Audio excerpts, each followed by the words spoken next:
اعوذ باللہ من الشیطان الرجیم بسم اللہ الرحمن الرحیم انما بے شک جزاء الذین سزا ان لوگوں کی یحاربون اللہ جو اللہ سے لڑیں ورسولہ اور اس کے رسول سے لڑیں ویسعون اور وہ دوڑیں فی الارض زمین میں فسادن فساد مچانے والے بن کر او یقتلوا یہ ان کی سزا یہ ہے کہ ان کو قتل کر دیا جائے او یصلبوا یا ان کو سولی چڑھا دیا جائے او تقطع یا کاٹ دیے جائیں ایدہم ایک طرف سے ان کے ہاتھ وارجلہم اور ان کے پاؤں کاٹ دیے جائیں من خلاف دوسری سمت سے او ینفو یا وہ بگا دیے جائیں من الارض زمین سے ذالک یہ لہم ان کے لیے خزی رسوائی ہے فی دنیا دنیا کی زندگی میں ولہم اور ان کے لیے فی الاخرۃ آخرت میں عذاب عظیم بڑا عذاب ہے۔ تو دیکھیں اس کا شان نزول یہ ہے کہ دو قبیلے تھے جو عقل قبیلہ اور ارینا قبیلہ، اس کے کچھ لوگ جو تھے وہ مسلمان ہوئے اور وہ مدینہ میں آئے۔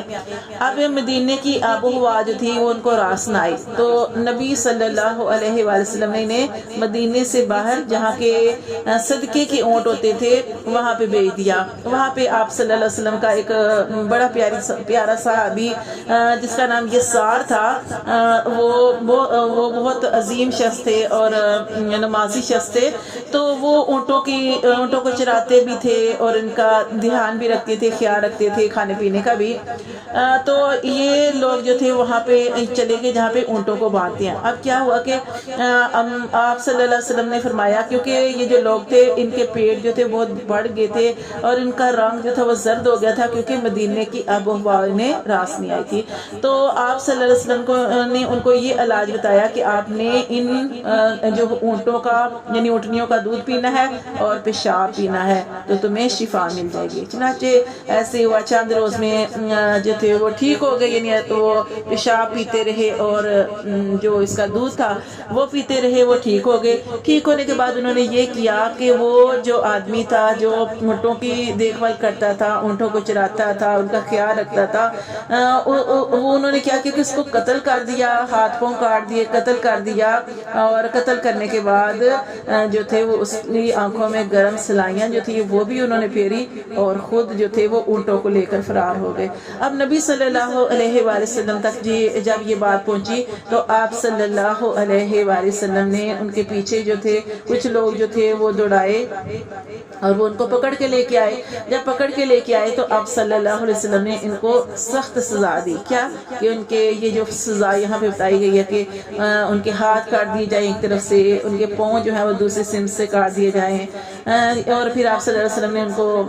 جو تھا وہ قتل یعنی کہ مروا بھی دیا، قتل بھی کر دیا، کیونکہ یہ قصاص تھا، بدلہ تھا، جیسے انہوں نے کیا تھا ویسے ان کے ساتھ ہو رہا تھا۔ اور دوسرا آپ صلی اللہ علیہ وسلم نے یہ بھی آتا ہے کہ گرم سلائیاں بھی ان کی آنکھوں میں جو تھی وہ پھیری گئی تھی، اور یہ ان کو دھوپ میں جو تھا وہ چھوڑ دیا گیا تھا، اور یہ پانی کے لیے ترس کر اس دنیا سے چلے گئے۔ تو اللہ تعالیٰ فرماتے ہیں کہ یہ سخت سزا جو بتائی گئی ہے یہ اس لیے بتائی گئی ہے کہ دیکھیں اللہ تعالیٰ سزائیں کیوں رکھتے ہیں۔ جیسے کہ آپ دیکھیں کہ کوئی چوری کرتا ہے تو اس کی سزا کیا ہے؟ ہاتھ کاٹنا۔ تو یہ اللہ تعالیٰ نے کیوں رکھی؟ اس لیے رکھی ہے تاکہ لوگ جو ہیں دوسرے لوگ، ایک بندہ چوری کرتا ہے اس کو سزا ملتی ہے اور دوسرے عبرت حاصل کریں، دوسرے یہ کام نہ کریں۔ اسی طرح زنا کی سزا جو ہے وہ رجم رکھی گئی ہے۔ کیوں رکھی گئی ہے؟ اسی لیے تاکہ دوسرے لوگ جو ہے وہ اس سے عبرت حاصل کریں۔ یہاں پہ جو سزا دی گئی تو اس سے بھی تھی یہ بڑی سخت سزا، لیکن کیا ہے کہ یہ اس لیے نافذ کی گئی تاکہ دوسرے لوگ جو ہیں وہ اس طرح کا کام نہ کریں کہ وہ ایمان بھی لائے اور مرتد ہو گئے، پھر انہوں نے چوری بھی کی، اور پھر وہ جو صحابی تھے نبی صلی اللہ علیہ وسلم کے ان کو انہوں نے قتل بھی کر دیا، اور ان کی آنکھوں میں گرم سلائی جو تھی وہ بھی انہوں نے پھیری تھی۔ تو اس وجہ سے اللہ تعالیٰ کے رسول نے جو تھی ان کو یہ سزا دی۔ تو اللہ تعالیٰ فرماتے ہیں کہ ذالک یہ سزا لہم ان کے لیے خزی یہ ہے کہ ان کے لیے دنیا میں بھی رسوائی ہے، پھر دنیا میں ولہم اور ان کے لیے فی الاخرۃ آخرت میں بھی عذاب عظیم بڑا عذاب ہے۔ ہے الا الذین مگر وہ لوگ تابو جنہوں نے توبہ کی من قبل اس سے پہلے کہ ان تقدروا علیہم کہ تم ان پر قدرت پالو. دیکھیں یہاں پہ یہ بتایا گیا کہ وہ لوگ کہ جن کو احساس ہو جائے اس سے پہلے کہ تم ان کو پکڑو، اس سے پہلے ہی ان کو اپنی غلطی کا احساس ہو جائے اور وہ توبہ کر لیں تو اللہ فرماتے ہیں فَعْلَمُوا تو خوب جان لو ان اللہ بے شک اللہ غفور الرحیم اللہ تبارک و تعالیٰ جو ہے وہ انسان کی ندامت پر شرمساری پر جو ہے اس کو بخشنے والے اور بہت زیادہ رحم کرنے والے بھی ہیں.